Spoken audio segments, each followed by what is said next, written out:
Quando a gente está nessa fase de estudos, a gente tá super incerto sobre se a gente vai conseguir viver disso. Tem todas essas inseguranças de será que eu tenho capacidade para trabalhar com isso? E ao mesmo tempo, você tem que se expor com esse pensamento quase já profissional de arte, que é um pouco diferente de você apenas se expressar artisticamente. Como ilustrador, eu preciso ter um nível técnico tão bom ou melhor quanto as pessoas que estão trabalhando já com isso. Então eu preciso me colocar em contato direto com a arte de artistas mais experientes o tempo todo.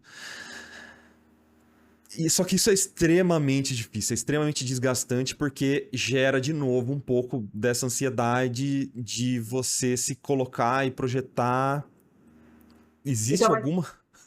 você falou uma coisa importante, você falou, olha, eu preciso entrar em contato com esses artistas porque eles são referências e para Isso. mim é um caminho que eu, olha, é um caminho legal. Agora, Uhum. se eu entro em contato com isso e de repente no meu cérebro eu começo a acionar o medo, não vou dar conta, eu começo a me desqualificar, eu começo a gerar esses medos, essas ruminações do tipo, não, ele é muito melhor. Sim, ele tem. Eu preciso criar um caminho que eu não vá colocar o medo para me apavorar, do tipo, ah, vou desistir. Ah, eu não vou dar conta. Né? É o que você disse, eu olho para aquilo e é aquilo que eu quero chegar. E eu também olho no meu desenho, eu acredito, na minha ilustração, e vejo um caminho que eu vou construir. Não é um caminho que você constrói? Uhum. Isso acaba mexendo bastante com a autoestima também, né? Sim, sim, né? Porque você olha e fala, você acaba ficando com medo e gerando um estresse crônico, prolongado, você acaba indo para a comparação e a autocobrança e a perfeição. Às vezes, a perfeição, ela faz com que a gente até procrastine as coisas. Então, eu ouço às vezes, nossa, fiz um trabalho, mas aí eu quero a perfeição. Não vou mostrar para ninguém, não vou pedir opinião de ninguém, porque enquanto eu não chegar na perfeição, eu não vou me expor. Esse é um problema. Até porque se a pessoa não se expõe, ela, com a percepção de certa forma limitada dela, porque ela é apenas uma pessoa, ela nunca vai conseguir saber aonde ela se encontra. Então, é uma é uma faca de dois gumes, né? Porque ou você se resguarda pra não sentir nada de comparação e tal, ou você também não vai saber nunca o seu nível e em que momento que você tá. Acho que deve ter algum limite ali de exposição saudável, né? Eu acho que a exposição que você está dizendo é assim: eu vou expor o meu trabalho e vou ouvir as coisas que as pessoas vão dar de feedback para Isso. mim e não vou ruminar, eu vou É. refletir. Hum. Ruminar é diferente de refletir, né? Porque se eu vou para essa exposição com todo esse medo armado, às vezes a pessoa falou uma coisa para mim e eu distorço, entendi que ela falou que meu trabalho está horrível. E Entendi. ela pode até falar, olha, não gostei do seu trabalho. Né? Eu acho que existem pessoas que podem falar nesse sentido, mas como você vai lidar com aquilo? Então a terapia pode ajudar bastante, né, Marta? Nossa, com certeza. Basicamente o resumo é se a pessoa encontra algum desses gatilhos e ela não consegue lidar com isso, e a galera que tá assistindo, né, perceber qualquer dificuldade com esse lidar, né, com as coisas que é super comum, né? Então realmente procure um bom profissional que vai te auxiliar até para conseguir lidar com isso, né? Que é a questão da ruminação, né? Então, tem Hum. um livro bem interessante que eu indico para os meus pacientes, que ele é um livro de um pesquisador, não sei se você já viu, que chama Por que as zebras não têm úlcera? Você já Hum. viu? Eu já ouvi falar, mas É eu um não li. É um pesquisador que ele fez uma pesquisa durante muitos anos, né? E na África, e ele é bem, né, bem conceituado. Então, o livro ele fala assim: por que as zebras não têm úlcera? Então, as zebras elas estão lá no lugar para elas comerem, tudo aí. A leoa é uma grande ameaça para elas, não é? Uhum. Né? Então, ele pesquisou que o que acontece na questão das zebras. Elas acionam o botão de eu estou em perigo, elas, elas se defendem, elas vão embora e tudo mais, Só que depois que isso acontece, elas não ficam ruminando. Porque a zebra não vai ficar pensando por que eu fui escolhida, ai, por que aconteceu comigo? Ela volta e não fica naquela questão toda. Então, o sistema nervoso autônomo dela ativou e desativou depois. Quando, no nosso mundo moderno, a gente ativa o nosso sistema nervoso autônomo, o simpático que liga tudo, que faz a gente ter esses sintomas, e fica ruminando o tempo inteiro com ele ligado. Então, eu não vou dormir direito, eu não vou ficar concentrado, eu vou me alimentar mal, eu vou ficar com medo, eu vou me isolar, eu vou não ter uma exposição, eu não vou fazer exercício físico. Então, olha o que eu estou fazendo. Eu tô, de alguma forma, fazendo o meu corpo inteiro ficar com essa ansiedade, com tudo isso dentro de mim. E é até importante para, no caso, para essa zebra já desligar e não ficar ruminando, porque ela tem que estar pronta para fugir de novo, né? É isso, você entendeu? E se ela ficar o tempo inteiro também, ela não fica porque ela não tem os pensamentos como a gente. Aham. A gente, além de fazer isso, a gente fica ansioso com coisas e prevendo coisas que não vão acontecer. Por exemplo, ou vão acontecer, mas às vezes não da forma que a gente pensou. Ou a nossa ruminação não vai trazer nada, eu fico me preparando para uma coisa que eu não sei se vai vir daquele jeito. Então, é como você falou da inteligência artificial. Eu estou me preparando para algo que eu não sei nem que proporção vai ter, como é que as coisas vão ser feitas. Mas eu já fico com medo, aí eu já vou fazer algo e já penso, não vai adiantar eu estudar. Para que eu vou estudar? Não é verdade? Uhum. Para que eu vou fazer isso? Eu nunca vou ficar dessa forma. Então, olha os pensamentos. Olha quantos pensamentos a gente tem. E uma coisa importante que é, assim, as memórias que a gente tem da nossa vida, né? A família. E eu acredito que muitas pessoas que estejam indo para a arte, não é como você fazer medicina, não é como você fazer direito. Tem uma coisa do tipo, nossa, você vai viver de artes, né? Você vai conseguir viver disso? Esse reforço positivo, ele é extremamente importante para uma criança, assim, né? Então, quando um já adolescente, jovem adulto ali não teve esse reforço positivo, mas quer mesmo assim, eu imagino que deve ser triplo de dificuldade, assim, né? Imagina. Eu fico sempre me colocando na situação de outros artistas que eu já acompanhei, assim, de outros artistas que eu já vi a trajetória. E como é diferente a forma de lidar com as situações, que é a tal da inteligência emocional, né? Que é como você reage às situações que são impostas a você. Então, pelo que eu entendo, no geral, Silvia, do que você comentou, essas dificuldades, esses sofrimentos, eles vão sempre existir, isso é óbvio, né? Eles vão estar no nosso cotidiano. É muito mais sobre como a gente reage a essas situações de uma forma eu não sei se de certa forma positiva, mas é sobre isso, né? O clássico é sobre, né? É o que você falou, né? Então, a terapia cognitiva que você falou, você leu lá, ela fala justamente isso. Acontece uma situação, isso está em um pensamento, uma emoção, e isso mexe no meu comportamento. Então, eu não vou controlar a situação, mas eu vou aprender a lidar com ela, que é o que você disse. A gente não tem como olhar para a situação e falar, a gente não tem como mudar a situação, mas a gente Isso. tem como olhar para ela de forma diferente. E tem muito disso que você disse, a minha inteligência emocional. Então, pensando no cérebro, eu ativo todas essas questões do alarme e o meu corpo inteiro, sistema límbico, uma série de coisas. A gente podia mostrar o nosso, essa questão da ativação, né, do nosso cérebro, dos componentes do nosso cérebro, né, aí que a gente colocou. Qual que você quer primeiro? O sistema límbico 01? Isso. Vamos lá. Então, vou sumir um pouquinho aqui da tela, mas essa telinha aqui, ó. O cérebro verifica regularmente ameaças reais ou percebidas. Informações são filtradas através do sistema límbico, enquanto nós instintivamente reagimos com luta, fuga ou congelamento. Envolve estruturas cerebrais ligadas a principalmente comportamentos emocionais e sexuais, como o hipotálamo e amígdala. Isso. É Que nesse curtinho. sentido. Você vê como é a mente e o cérebro. Não é, eu tenho ansiedade, nossa, não. É uma reação física do meu corpo, que Uhum. envolve mais coisas, né? Mostra o outro que tem lá o nosso sistema do cérebro.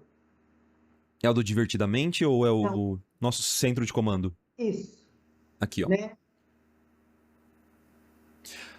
Nosso centro de comando. Aí tem as imagens aqui do córtex sensorial, córtex pré-frontal, amígdala, hipotálamo, hipocampo e o tronco cerebral. Isso. Quer que eu leia de um em um? Eu acho que é legal ler, né? Vamos lá. O córtex sensorial. Sensações, planejamento de movimento. O córtex pré-frontal. Lógica, pensamento racional, decisões e planejamento. Aí, amígdala. Lutar, fugir, congelar, detector de ameaças. É o que você estava falando mais cedo, né? Hipotálamo. Emocional, regulação, sono, apetite, desejo sexual e temperatura. Hipocampo, memória e aprendizado. Tronco cerebral, respiração, deglutinação, frequência cardíaca, sangue e circulação. E pensando nesse sentido, olha como o nosso cérebro, como a mente comanda tudo, né? Sim. E olha, então, eu ligo nessa sensação de perigo e eu preciso, como você falou, pensar. Então, não é a questão do otimismo. Eu preciso trazer pensamentos realistas para a situação. Realistas. Uhum. Porque não dá para a gente pensar no falso positivismo do tipo, não, pensa que você vai ser um grande artista, que tudo vai dar certo. É aquela coisa poliana da situação. Eu acho que a gente precisa trazer pensamentos realistas. Sim. Olha, existem possibilidades. Quais são as possibilidades reais de você estudar, de você interagir, de você mostrar, não é? São coisas que eu acredito que você passa para os artistas que te procuram. Você não fala isso? Sim, com certeza. Não dá pra vender sonho, especialmente com uma coisa tão difícil que é desenho, pintura e é tão específico também, né? Eu acredito muito nessa parte bem científica do desenho, sabe? Onde sabe, tem A e tem B certinho que se você seguir, você consegue chegar num resultado, saca? Então, definitivamente eu acredito bastante nisso, sabe? Sim, e para chegar nesse resultado, é importante que nesse caminho você trabalhe exatamente isso que a gente está falando: Uhum. gerenciar a sua ansiedade, lidar com os pensamentos, estar ali muito presente na situação, né? Não ficar com essa coisa de foco atencional jogado num monte de coisas. Às vezes é importante, e a gente falou de déficit de atenção, de uma série de coisas que às vezes a pessoa ela também apresenta, que é importante ela fazer um diagnóstico, porque às vezes a pessoa fala, eu não consigo prestar atenção. Às vezes eu falo, olha, você já foi fazer algum teste para ver como é que está a sua concentração, sua atenção? Você já foi no médico, já fez algum check-up para ver se você não tem nada? Porque efetivamente muitas coisas contribuem para a gente perder a atenção. Então, eu concordo com você. Então, olha, o caminho de A a B vai construindo, mas nessa construção a gente precisa estar inteiro, Marco. Porque se eu tiver fragmentado e se de repente no meu cérebro ligou o alarme e eu não ligar essa parte do córtex pré-frontal que está ligado ao poder de decisões e usar a minha inteligência emocional, eu posso ter assim as maiores habilidades, mas eu posso me perder, eu posso dar um tiro no meu pé. Eu imagino que você já tenha visto várias pessoas se perdendo nesse caminho, nesse sentido de não gerenciar essa questão emocional, né? Olha um exemplo aqui, ó. Eu mesmo. Olha, eu mesmo, pô, já. Acho que eu devo ter comentado isso na outra live também, que eu era exatamente isso que você descreveu. Tudo que você descreveu eu sempre fiz comigo mesmo, assim, sabe? De não ser realista, mas na verdade ser até bem pessimista e não lidar bem com críticas, feedbacks, né? No caso que a gente chama. É, e de qualquer forma, assim, não lidar bem no geral, porque a minha inteligência emocional era zerada, assim, sabe? Era muito ruim. Eu só fui melhorar e com bastante. Quando eu comecei a amadurecer um pouco mais, mesmo como, como adulto, sabe? Isso foi muito importante, mas uma coisa. Aí posso. Aí é uma suposição minha, eu queria até a sua opinião, mas o ambiente que eu me inseri fez muita diferença. Porque Você fala ambiente relacionado à socialização. socialização. As pessoas que estavam em volta de mim, eu vim de um grupo de amigos que são pessoas excelentes, mas tinha uma certa toxicidade ali e negatividade nesse pensamento bem pessimista, sabe? E eu acabei, acho que, respirando muito desse ar. Mas quando eu comecei a conviver com pessoas onde tinha uma certa positividade, mas não positividade idiota, né? Uma positividade realista, como você falou, mas, pô, é positividade ainda. Eu tava do lado do César Rosolino e do Mike Azevedo, sabe? As duas pessoas mais é, felizes que você pode conhecer, que não tira o sorriso do rosto, assim, e acredita que as coisas vão dar certo, mas que precisa de bastante trabalho, trabalho bem duro, pra fazer aquilo dar certo e me ajudaram imensamente. Mas eu só percebi uma mudança no meu comportamento mesmo, do dia a dia, de como reagir a essas situações, só quando eu me inseri num ambiente um pouco menos tóxico, não.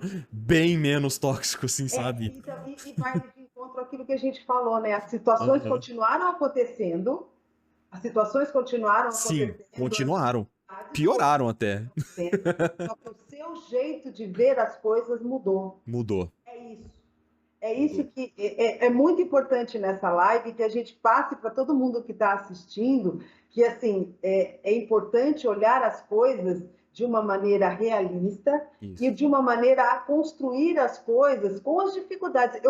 Porque assim a gente é muito ensinado a tentar controlar todas as situações Uhum. externas. Ah, eu vou fazer isso, que é isso. Não. Quanto mais eu gerenciar, eu tiver a minha autopercepção, o meu autogerenciamento, melhor eu vou lidar com as coisas. Mãe. Elas vão acontecer, mas o impacto que elas vão ter em mim é diferente. É o que você falou. Eu acho que foi perfeito o seu exemplo. As situações aconteciam, só que eu olhava para as situações de uma maneira a não distorcer, É. a tentar ser mais realista, a ver o lado, não o lado negativo só, para ver as várias possibilidades. Não é que você Isso. falava, não, estou vendo tudo lindo, não. São várias possibilidades, eu não fechava o meu pensamento. Porque eu tenho discutido com os artistas que são meus pacientes, que muitas vezes você fica engessado no seu pensamento, você fica rígido naquilo. Que é exatamente isso que você falou. Eu preciso de uma flexibilidade. Né? Então, eu falo que a expressão não faça as coisas com o calor das emoções é exatamente isso. Aprenda a usar a inteligência emocional, porque as emoções são quem trazem esse calor. É. Então, quando eu não faço no calor das minhas emoções, eu faço diferente, né? Eu uso uma outra expressão que é fazer as coisas com a cabeça fria, que essa parte do nosso cérebro é a parte fria do cérebro, que é a Hum. parte que a gente pensa, que a Uhum. gente planeja. Então, ó, para construir o meu caminho, eu preciso de planejamento, Planejamento. organização, eu preciso de disciplina, eu preciso de várias coisas, mas eu preciso de flexibilidade interna para acontecer uma coisa e eu vou lidar com ela. Eu gosto muito do Vida de Insetos, né? Ah, não é à toa que é o filme favorito do Mike, né? Meu Deus. E eu falo que a minha cena preferida do Vida de Insetos é justamente a hora que aquela formiguinha está indo assim, com a folhinha na cabeça, assim, ela vai indo lá na filinha e de repente cai um objeto na frente dela, uma folha, e ela fica perdida.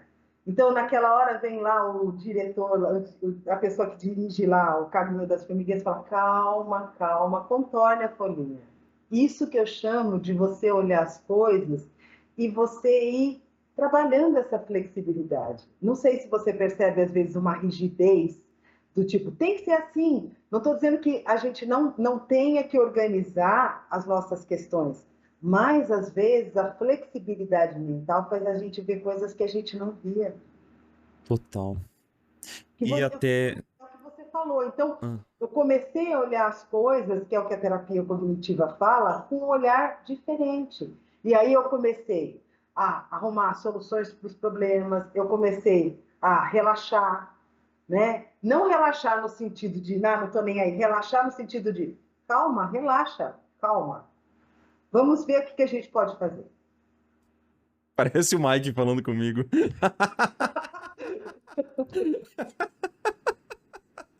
Ele fala exatamente assim. Ah, é? Não sabia. Aham. Várias vezes. Calma, Marco, calma. Vamos ver o que a gente vai fazer. É assim mesmo. Eu acho que é isso. Vamos ver o que a gente pode fazer. Quais são as possibilidades?